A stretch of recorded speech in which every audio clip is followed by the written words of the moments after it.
Yorkshire retained the LV County Championship title, the first time they've done that since 1968. On the opening day of their latest match with Middlesex at Lords. Last year's champions went into this match knowing that 5 points would be enough to secure them the title again.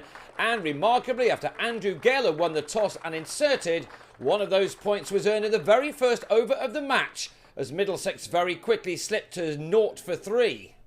Paul Sterling out to the third ball had become Ryan Sidebottom's 700th first-class victim, and his 701st arrived just 2 balls later as Nick Compton edged behind. Sidebottom was on his way to his 5th championship title, having won it with Yorkshire last year and in 2001, and also with Nottinghamshire in both 2005 and 2010.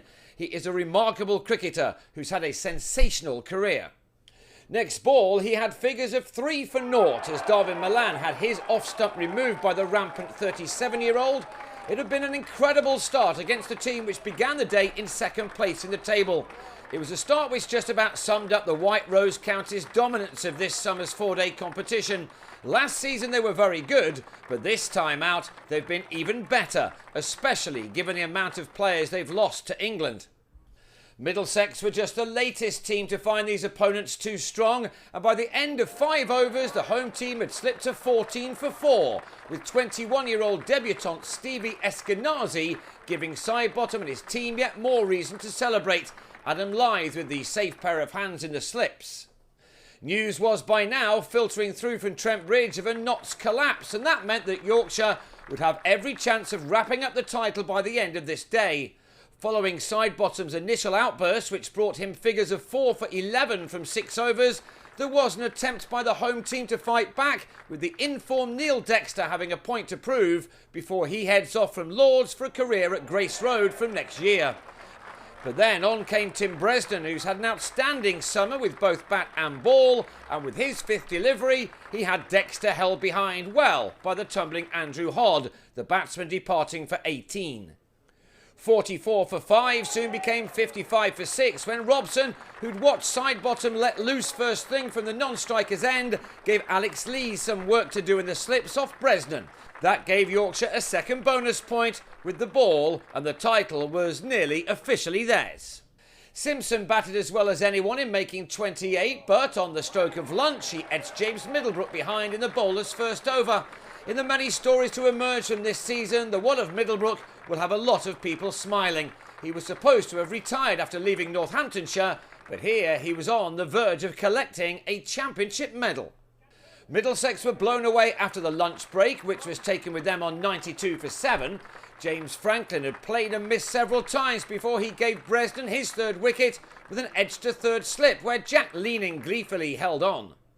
3 balls later and it was 95 for 9 as Toby Rowland-Jones was trapped in front by Bresnan, who was having another day to remember. He ended with figures of 8 overs, 4 for 30, and along with Sidebottom had ensured that there was no slip-up from a team which last lost a championship match in April of last year, when Middlesex chased down 472 on this ground for the loss of only 3 wickets. This time they were all out for 106, Sidebottom rightly finishing the innings off by bowling Tim Murtagh, the bowler with the 29th 5-wicket haul of an illustrious career which dates back to 1997. He will soon need a new cabinet at home to store everything he's won. He ended here with the fantastic figures of 5 for 18 from 12 overs.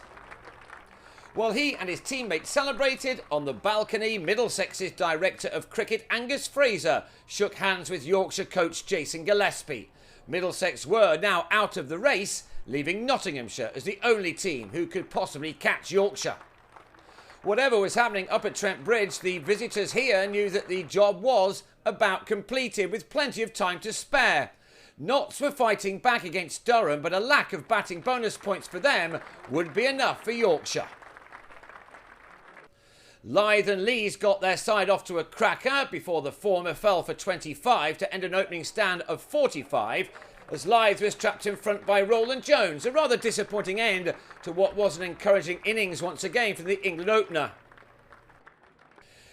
Like Lythe, Gary Balance is another who's trying to nudge the England selectors. He's been in very good form of late, but here was out for a duck as Roland Jones won another LBW to leave the visitors on 51 for 2, the decision being made by the umpire after some lengthy consideration. Then, at 6 minutes past 3 in the afternoon up in Nottingham, Graham Onions bowled Harry Gurney. And this is what happened 150 miles or so south in North London. The news quickly filtered through that Notts had been dismissed for 204, and that gave them only 1 point with the bat.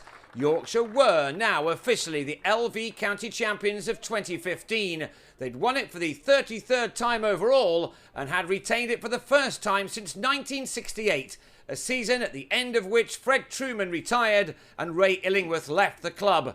Those are two great names of the county's past, and they have plenty in this dressing room and those still with England or taking a rest, which could see Yorkshire dominate this competition for many years to come, just as they did in the 1920s, 30s and 60s. Back to this game, and Gale looked in a hurry to get the job done so he could get his hands on the trophy, which will be awarded at the end of this match.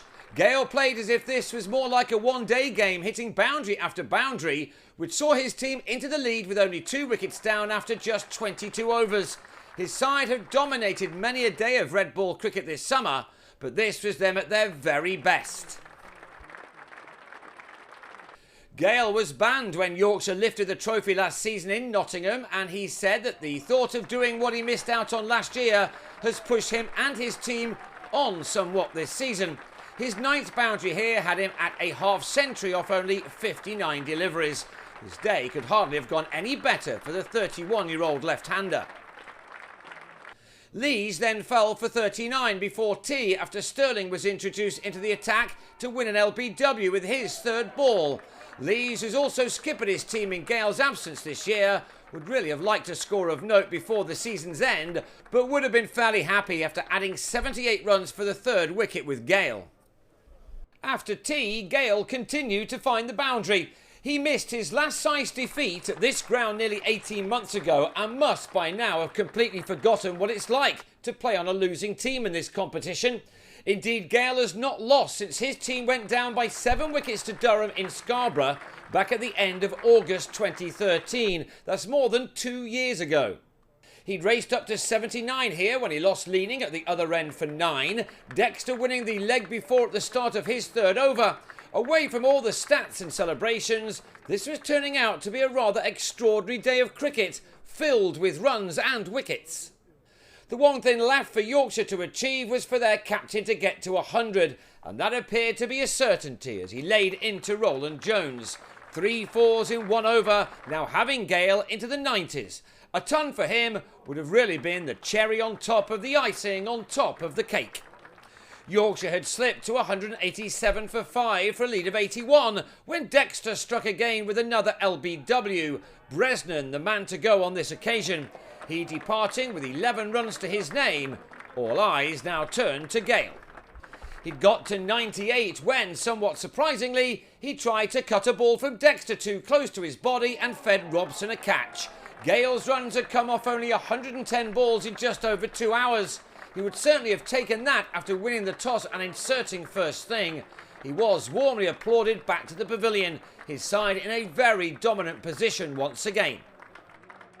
To their credit, Middlesex, who themselves sat on top of the First Division table for much of the first half of this year's campaign, kept plugging away, and when Murtagh disturbed Hod's stumps after a misjudgment to send the keeper on his way for 20, they'd reduced the new champions to 217 for 7. And before another run had been added, Stephen Patterson was also on his way to Murtagh, Simpson completing the dismissal behind the stumps.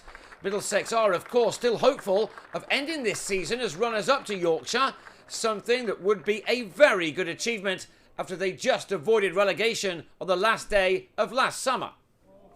A 19th wicket fell before stumps were drawn. Middlebrook on his way for 4 as Simpson was given some more work to do behind the stumps by Roland Jones. After a break for the light, Yorkshire ended the day on 238 for 9 for a lead of 132. Many congratulations to them. They are an exceptional team who will now head out on day 2 looking for a 10th win of the Championship summer, and they'll hope to finish this match off quickly.